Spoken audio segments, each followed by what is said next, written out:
ስላንቺ ስለ ኒካ ተወቂ አላቅም፣ ግን እስከ ዛሬ ድረስ ራሱ ኒካችሁ እንዴት እንደተቀመጠ አብራችሁ ካልኖራችሁ ማለት ነው። እንዴት ኒካ እስከ ዛሬ አንቺ እዛ ጋር ገባሁ እያልሽ ምናምን እያልሽ አብራችሁ አይደላችሁም? ረጅም ጊዜ ቪዲዮ ላይም ስትታዩ አልነበረም? እኔ በጣም ነው የገረመኝ። እንዴት ኒካ ማለት እንዳገባሽ ጸጥ ብለሽ ኒካሽን ሳትፈች እንደተቀመሽ አላውቅም።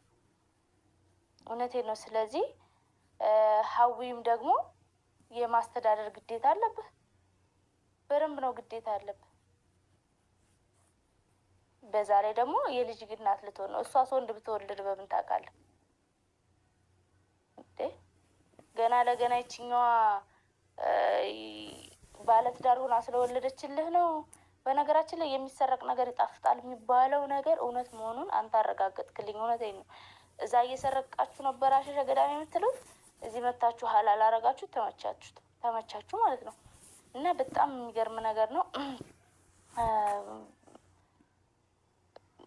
እኔ ረህመቱላሂ ወበረካቱ